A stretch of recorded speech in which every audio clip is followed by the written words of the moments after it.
Quel est le moment exact où tu dois lâcher prise face à un évitant? Il n'y a pas de date sur un calendrier. Il n'y a pas d'événement unique qui te dit avec une clarté absolue « c'est aujourd'hui ». Mais il y a une accumulation, des signaux que tu ignores au début, des comportements que tu justifies par la suite, des schémas que tu finis par ne plus pouvoir rationaliser. Et arrive un moment où ton corps, ton esprit, tout ton système te dit que tu ne peux plus soutenir cela sans te détruire. Tu cherches un moment exact parce que tu veux de la certitude. Tu veux savoir sans le moindre doute que tu as fait assez, que tu as tout essayé, que tu n'abandonnes pas prématurément. Mais le moment n'arrive pas comme une clarté externe. Il arrive comme un poids interne qui devient insupportable. La vérité inconfortable, c'est qu'il n'existe pas de moment exact universel. Il existe un moment personnel qui est différent pour chacun. Pour certaines personnes, il arrive après des mois. Pour d'autres, après des années. Ce qu'ils ont en commun, ce n'est pas le timing, c'est le poids accumulé de preuves qui finit par dépasser l'espoir. Ce moment n'est pas celui où tu cesses d'aimer. C'est celui où tu réalises que continuer à aimer depuis l'endroit où tu te trouves te coûte plus que ce que tu peux te permettre de payer. Quand le prix de rester dépasse tout bénéfice de la connexion, quand ce que tu perds de toi-même est plus que ce que tu gagnes d'eux. Commence par comprendre pourquoi tu cherches un moment exact. Comprendre cette recherche te dit quelque chose d'important sur là où tu en es. Tu veux une permission, pas de leur part, de ta propre part, ou de quelqu'un d'extérieur qui peut te dire que c'est acceptable d'arrêter d'essayer, que tu as fait assez, que partir ne fait pas de toi un échec ou quelqu'un qui abandonne. Tu cherches un moment qui soit si clair, si indéniable, que personne, toi y compris, ne puisse questionner si c'était la bonne décision.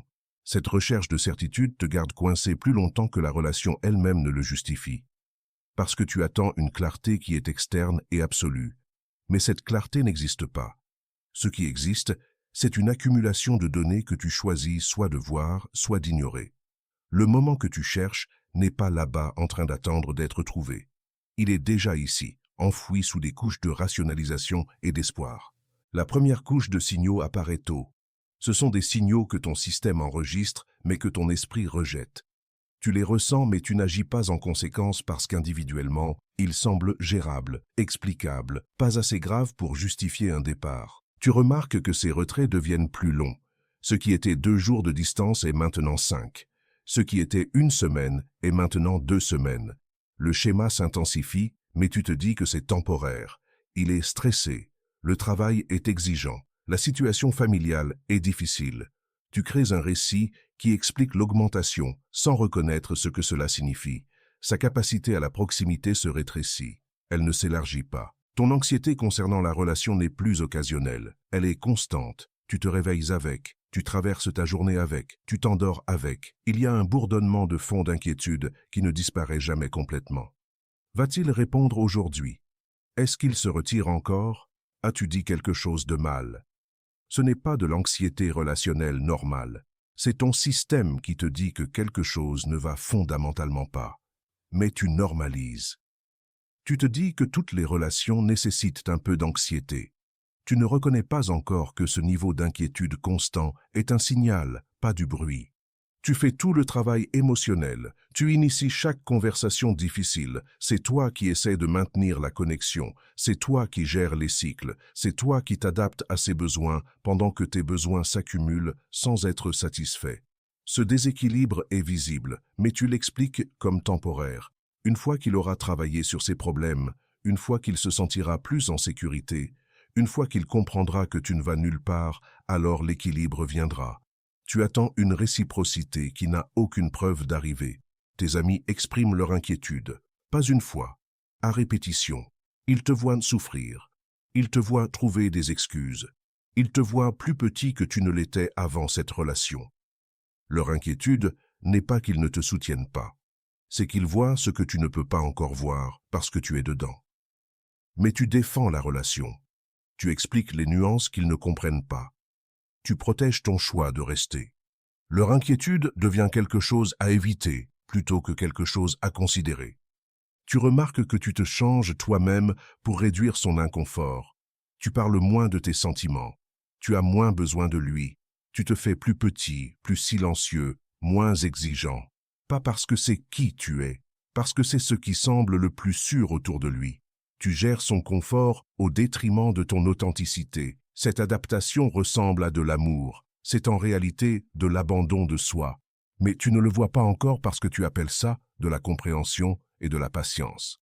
Ces signaux précoces ne semblent pas assez dramatiques pour agir dessus. Individuellement, chacun a une explication.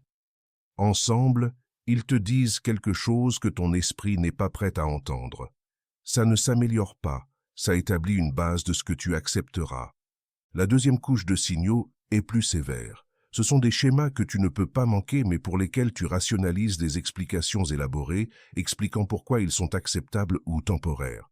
Ta santé physique décline, tu ne dors pas bien, tu as fréquemment des maux de tête, ta digestion est perturbée, ton système immunitaire semble plus faible, tu es constamment fatigué d'une manière que le sommeil ne répare pas. Ton corps enregistre ce que ton esprit nie. Tu es en stress chronique. La relation crée une réponse physiologique qui endommage ta santé. Mais tu l'expliques par d'autres choses. Stress au travail. Vieillir. Ne pas assez prendre soin de toi. Tu ne fais pas le lien avec le coût émotionnel de rester dans une relation qui t'épuise. Tu ne peux pas te souvenir de la dernière fois où tu t'es senti véritablement heureux. Pas des moments de soulagement quand il répond finalement. Pas le pic temporaire quand il est brièvement disponible. Un bonheur authentique qui est soutenu et qui vient de l'intérieur de toi plutôt que de son comportement. Cette sensation de base d'aller bien dans ta vie a disparu. Tout semble lourd, tout nécessite un effort. Tu fonctionnes, mais tu ne t'épanouis pas. Ce n'est pas une dépression venue de nulle part. C'est ce qui se passe quand tu donnes plus que ce que tu as, constamment, sans réapprovisionnement. La relation affecte tes autres relations. Tu es moins disponible pour tes amis. Tu es distrait avec ta famille. Tu n'es pas présent même quand tu es physiquement là parce qu'une partie de toi est toujours inquiète à propos de la personne évitante. Ton monde social se rétrécit, pas parce que tu n'as pas de gens qui se soucient de toi, parce que tu n'as pas l'énergie pour t'engager quand tellement de tes ressources émotionnelles sont consumées à gérer une seule relation. Tu as posé des limites plusieurs fois et elles continuent d'être franchies. Tu as dit que tu avais besoin de communication avant qu'il se retire. Il disparaît toujours sans mot dire. Tu as dit que tu avais besoin de plus de cohérence. Rien n'a changé. Tu as exprimé ce dont tu as besoin pour te sentir valorisé. Ces besoins restent non satisfaits. Les limites existent comme des mots, mais pas comme une protection. Et tu restes quand même. Chaque fois que tu poses une limite qui est franchie sans conséquence, tu enseignes à vous deux que tes limites sont des suggestions, pas des exigences. Tu fantasmes sur ce que serait la vie sans cette relation. Pas occasionnellement, fréquemment. Tu imagines le soulagement, la paix, la liberté de l'anxiété constante. Ce ne sont pas des pensées vides. C'est ton système qui te montre ce dont il a besoin. Mais tu n'agis pas dessus parce que fantasmer semble plus sûr qu'actualiser. Tu peux imaginer la liberté sans affronter la peur d'être réellement seul. Tu mens aux gens sur comment tu vas. Quand tes amis demandent, tu dis que tu vas bien. Quand ta famille demande à propos de la relation, tu donnes une version aseptisée qui cache la dysfonction. Ce mensonge n'est pas une question de vie privée. C'est une question de honte. Tu sais que si tu disais la vérité, les gens questionneraient pourquoi tu es toujours là. Et tu n'as pas de bonne réponse. Alors tu te caches. Ce camouflage est protecteur à court terme, mais isolant à long terme. La personne te montre qui elle est à répétition. Et tu continues de croire en qui elle pourrait être. Elle a démontré sa capacité. Elle a montré ses limites. Elle a prouvé ce qu'elle peut et ne peut pas donner. Mais tu t'accroches toujours au potentiel au lieu d'accepter la réalité. Tu es dans une relation avec une version fantasmée, pas la personne réelle. Cet espoir n'est pas de l'optimisme. C'est du déni déguisé en foi. Tu as commencé à perdre le sens de ce qui est normal. Tu acceptes maintenant un comportement qui aurait été un motif de rupture il y a 1 an. Tes standards se sont érodés si graduellement que tu ne l'as pas remarqué. Ce qui était inacceptable est maintenant tolérable. Ce qui était l'exigence minimale est maintenant une agréable surprise quand ça arrive. Tu t'es ajusté à la dysfonction si complètement que tu ne peux même plus la voir comme dysfonction. Il y a aussi un schéma où tu es devenu son gestionnaire émotionnel sans titre ni compensation. Tu lis constamment ses humeurs, tu prédis ses besoins, tu ajustes ton comportement pour prévenir son retrait. Ce n'est pas un partenariat. C'est toi qui fais le travail non rémunéré de gérer la régulation émotionnelle d'un autre adulte. Tu as pris une responsabilité qui n'est pas la tienne à porter, et tu es épuisé de la porter. Tu remarques que tu célèbres des miettes comme si c'était des festins. Il a répondu dans la même journée au lieu de 3 jours plus tard, et tu te sens reconnaissant. Il est resté dans une conversation pendant 10 minutes sans se retirer, et tu te sens accompli. Il a dit quelque chose de légèrement affectueux, et tu te sens validé pendant des semaines. Ce ne sont pas des standards raisonnables de célébration. Ce sont des signes de combien tes attentes sont tombées bas. Quand le respect de base semble un effort extraordinaire, ton calibrage est complètement décalé. Ton dialogue interne est devenu cruel. Tu te blâmes pour ces retraits. Tu te dis que si tu étais moins dans le besoin, plus patient, plus compréhensif, il pourrait être présent. Tu as internalisé le message que tu es le problème. Cette auto-accusation ne vient pas de nulle part. Elle vient d'accepter la responsabilité pour les limites de quelqu'un d'autre. Tu te punis toi-même de ne pas pouvoir réparer ce qui n'est pas à toi de réparer. Il y a un moment où tu réalises que tu joues ta propre vie plutôt que de la vivre. Tu fais les gestes, tu te présentes au travail, tu maintiens des amitiés, tu fais des activités. Mais tu n'es réellement présent dans rien de tout ça. Tu es vide. Ta vie a l'air bien de l'extérieur, tandis qu'à l'intérieur tu survis à peine. Cette performance est insoutenable. Tu ne peux pas faire semblant d'aller bien indéfiniment. Tu as aussi remarqué que les bons moments ne se sentent plus bien comme ils le faisaient. Quand il est finalement présent, quand il est finalement affectueux, tu ne peux pas pleinement en profiter parce que tu sais que c'est temporaire. Tu te prépares déjà au prochain retrait. Les bons moments sont maintenant teintés d'anxiété sur quand ils finiront. Ce n'est pas de l'intimité, c'est attendre que l'autre chaussure tombe. Quand même les bons temps sont contaminés par la crainte, quelque chose de fondamental est brisé. Ces signaux critiques sont impossibles à manquer, mais tu justifies toujours de rester. Tu te dis que ça ira mieux. Tu te dis que tu as trop investi pour partir maintenant. Tu te dis qu'aucune relation n'est parfaite. Ces rationalisations ne sont pas exactement fausses, mais elles n'abordent pas le problème central. Tu soutiens des dommages qui s'accumulent. La troisième couche est le point de rupture. Ce sont des signaux pour lesquels ton système ne peut plus compenser. C'est là que le poids devient insupportable. Tu réalises que tu es devenu une personne que tu ne reconnais pas. Tu es anxieux alors que tu étais sécure. Tu es dans le besoin alors que tu étais indépendant.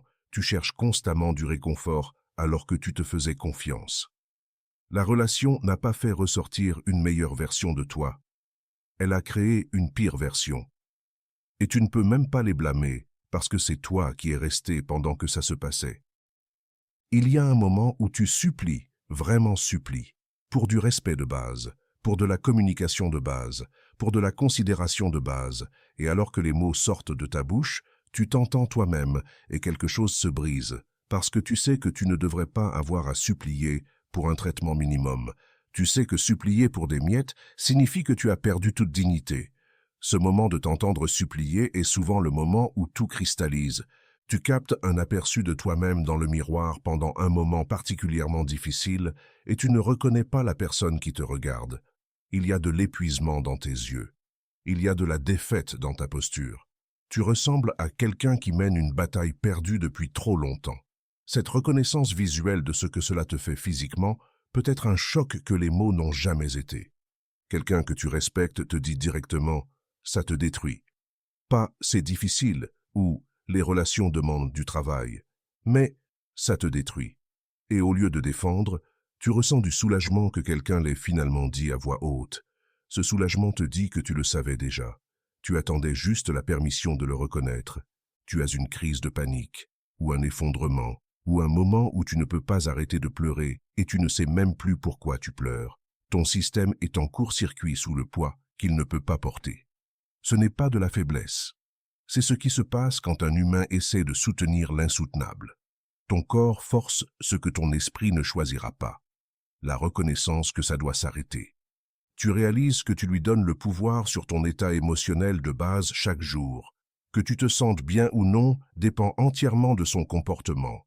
S'il répond, tu es en haut. S'il ne répond pas, tu es en bas. Tu lui as remis la télécommande de ton bien-être. Et il ne l'utilise même pas de manière responsable. Il existe simplement selon ses propres besoins, pendant que toi tu montes et descends en fonction de sa disponibilité. Cette perte de souveraineté sur ton propre état émotionnel est insoutenable. Tu remarques que tu restes non pas parce que la relation est bonne, mais parce que partir fait peur. peur d'être seul, peur de ne pas trouver quelqu'un d'autre, peur d'admettre que tu as perdu du temps, peur d'affronter le jugement. Tu ne restes pas pour les bonnes raisons, tu restes pour éviter la peur. Cette distinction compte, parce que rester pour éviter la peur signifie que tu prends des décisions basées sur ce que tu fuis, pas sur ce vers quoi tu cours. Il y a un jour où tu n'as simplement plus l'énergie de t'en soucier, pas de manière énervée, de manière vide. Tu n'essaies pas de comprendre ce qu'il pense. Tu n'es pas en train de rédiger le texto parfait. Tu ne gères pas ton comportement pour prévenir son retrait. Tu as juste fini. Cette ligne plate émotionnelle est souvent le signe que tu as dépassé ta capacité. Tu as épuisé le réservoir de réserve et il ne reste rien pour fonctionner. Tu te surprends à penser « je ne peux plus faire ça » et tu le penses vraiment, pas comme une déclaration dramatique, comme un simple fait. Tu ne peux pas. Le « je ne peux pas » n'est pas de la faiblesse, c'est la reconnaissance d'une limite. Tu as atteint le bord de ce qu'il t'est possible de soutenir. Ce n'est pas abandonner, c'est accepter que tu es humain avec des ressources finies et cette relation les a consumées. Le poids accumulé des 3 couches crée le moment, pas un événement unique, mais une pression agrégée qui devient indéniable. Ton corps te l'a dit, ton esprit te l'a montré, ta vie te l'a démontré. Le moment n'est pas quand tu vois enfin une chose de plus. Le moment est quand tu arrêtes enfin de ne pas voir toutes les choses que tu as vues. Comment sais-tu que le poids est vraiment insupportable? Ta ligne de base s'est déplacée en permanence vers le bas. Il n'y a plus de bons jours et de mauvais jours. Il y a des mauvais jours et des jours terribles. Cette baisse soutenue de ta qualité de vie n'est pas un creux temporaire. C'est la nouvelle normale à laquelle tu t'es adapté. Quand tes meilleurs jours dans la relation sont juste pas affreux, le poids est insupportable. Tu utilises des substances ou des comportements pour faire face de manière que tu ne faisais pas avant. Boire plus, utiliser des médicaments, acheter compulsivement, n'importe quoi pour gérer l'anxiété ou combler le vide. Ce ne sont pas tes problèmes centraux, ce sont des symptômes d'essayer de survivre à une relation qui te noie. Quand tu as besoin de quantités croissantes de gestion externe pour gérer la douleur interne que la relation crée, le poids est insupportable. Les gens qui t'aiment sont inquiets de manière soutenue. Ce n'est pas une inquiétude passagère, c'est une alarme continue sur ton bien-être. Quand plusieurs personnes qui te connaissent bien expriment la même inquiétude, c'est de la donner. Ils voient une trajectoire que tu ne peux pas voir de l'intérieur. Quand des gens qui veulent ton bonheur te disent que cette relation le détruit, le poids est insupportable. Tu as perdu des choses que tu valorisais en toi. Confiance, joie, présence, énergie, sens de la possibilité. Elles ne sont pas juste temporairement diminuées. Elles sont parties d'une manière que tu ne te souviens pas comment y revenir. Tu es une version évidée de qui tu étais. Quand la relation a pris des parties centrales de ton identité, le poids est insupportable. La relation nécessite plus d'énergie que le reste de ta vie combinée. Gérer ses humeurs, naviguer ses cycles, te remettre de ses retraits, tout cela consomme des ressources que tu n'as pas pour autre chose. Le travail souffre, les amitiés souffrent, la santé souffre. Tout le reste devient l'arrière-plan de cette seule relation. Quand une relation cannibalise ta vie entière, le poids est insupportable. Mais voici ce qui est compliqué. Reconnaître que le poids est insupportable et agir réellement sur cette reconnaissance sont 2 choses différentes. Il y a un fossé entre savoir que tu devrais partir et être capable de partir. Ce fossé est l'endroit où la plupart des gens vivent pendant des périodes prolongées. Tu sais cognitivement que rester te détruit.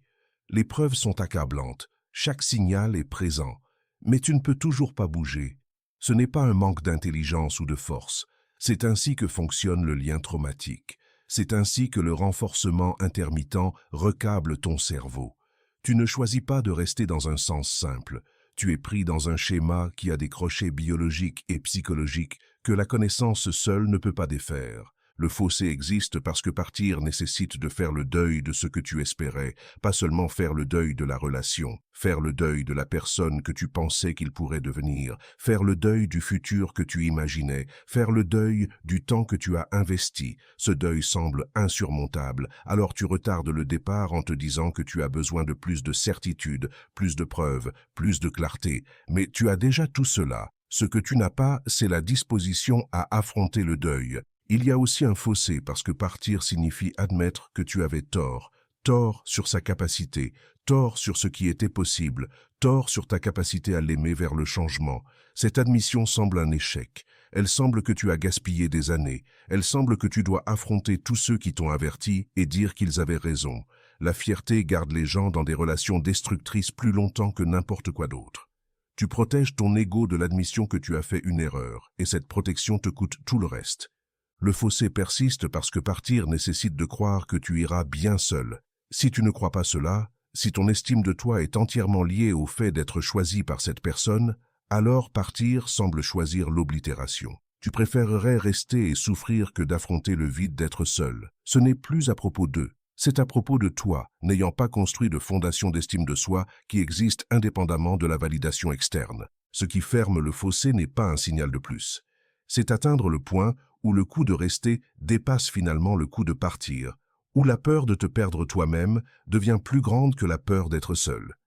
Où protéger ce qui reste de toi importe plus que protéger le fantasme de ce qu'il pourrait être. Le fossé se ferme quand l'instinct de survie supplante finalement l'instinct d'attachement. Que se passe-t-il si tu ignores ce moment, si tu reconnais le poids et choisis de continuer à le porter? Les dommages s'approfondissent. Ce qui est situationnel maintenant devient structurel. L'anxiété qui aurait pu être temporaire devient chronique. Les adaptations qui auraient pu être inversées deviennent ton nouveau système d'exploitation. Tu n'es pas juste dans une relation difficile. Tu deviens une personne qui ne peut fonctionner que dans des relations difficiles, parce que c'est ce qui semble familier. Ta fenêtre pour une sortie facile se ferme. Plus longtemps tu restes après le point de rupture, plus tu deviens enchevêtré. Les enchevêtrements pratiques grandissent. Situation de logement, liens financiers, cercles sociaux. Ce qui aurait pu être une rupture nette devient une extraction compliquée. Mais plus important, l'enchevêtrement psychologique s'approfondit. Tu t'identifies davantage au rôle de partenaire souffrant. Partir nécessite de défaire cette identité. Tu t'enseignes toi-même que tes besoins n'importent pas. Chaque jour que tu restes pendant que tes besoins ne sont pas satisfaits, tu renforces la croyance que tu ne mérites pas d'avoir tes besoins satisfaits. Cet apprentissage ne reste pas confiné à cette relation. Il saigne dans comment tu te présentes partout. Tu deviens une personne qui accepte moins parce que tu t'es entraîné que moins est ce que tu mérites. La relation devient une addiction, pas une métaphore, un véritable schéma d'addiction où tu obtiens un renforcement intermittent qui te garde accroché. Le bon moment occasionnel après une longue sécheresse semble si bon qu'il justifie toute la privation. Tu ne choisis plus de rester.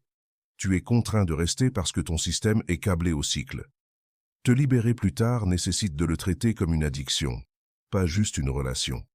Tu perds du temps que tu ne peux pas récupérer.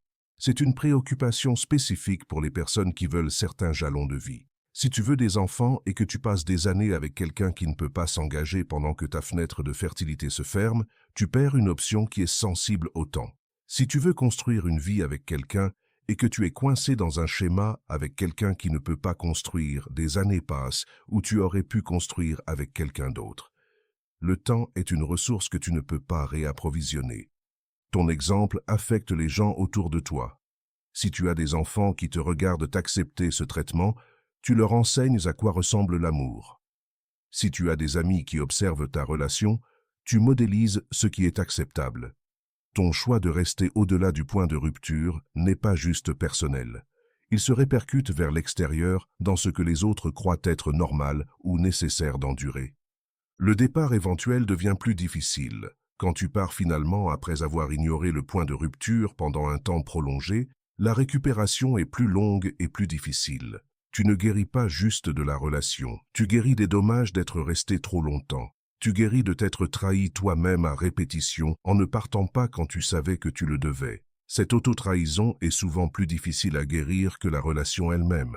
Il y a aussi des impacts à long terme sur ta capacité pour les relations futures qui ne guérissent pas rapidement.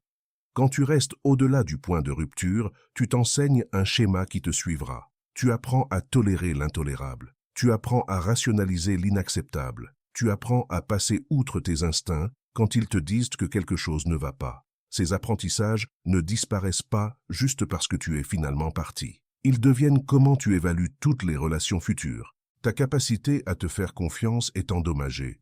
Tu savais que tu devais partir, tu l'as ressenti, tu as vu les signaux, mais tu n'as pas agi. Cette trahison de ton propre savoir crée un doute qui persiste. Dans la prochaine relation, Quand tu sentiras que quelque chose ne va pas, tu ne feras pas confiance à ce sentiment. Tu questionneras si tu es trop sensible, trop prompt à juger, pas assez patient. Tu passeras outre tes instincts à nouveau parce que tu t'es entraîné à ne pas leur faire confiance. Cette confiance en soi endommagée est coûteuse. Le schéma peut aussi devenir compulsif. Certaines personnes qui restent trop longtemps avec une personne évitante se retrouvent attirées vers des personnes similaires encore et encore. Pas parce qu'elles veulent consciemment cette dynamique, mais parce que le système nerveux a été câblé pour expérimenter cette saveur particulière de dysfonction comme étant de l'amour. L'anxiété, le renforcement intermittent, les cycles de proximité et de retrait, tout cela devient familier. Et le familier semble être le foyer même quand le foyer est nuisible. Briser ce schéma nécessite un travail significatif qui n'aurait pas été nécessaire si tu étais parti quand tu le devais.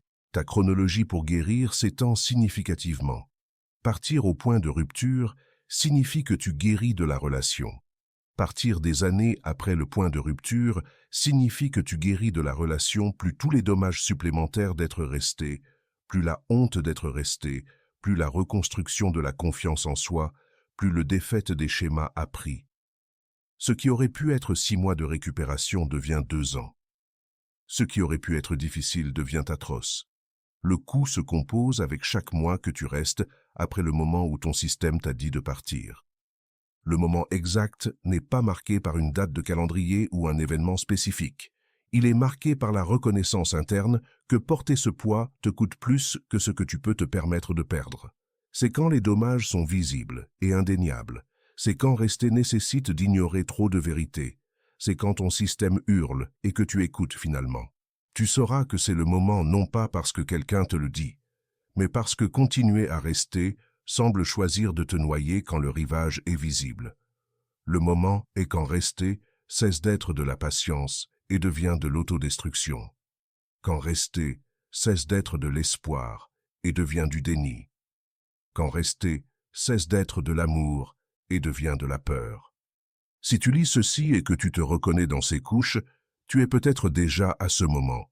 La question n'est pas si le moment est arrivé. La question est si tu es prêt à l'honorer. Si cette vidéo t'a aidé à reconnaître où tu en es, fais-le moi savoir dans les commentaires. Dans quelle couche es-tu? Quel a été le signal le plus difficile à reconnaître? Ton expérience aide les autres. Aime ceci si ça t'a donné la clarté dont tu avais besoin et abonne-toi parce que nous allons continuer à explorer comment naviguer ces relations sans te perdre toi-même. Merci d'avoir regardé.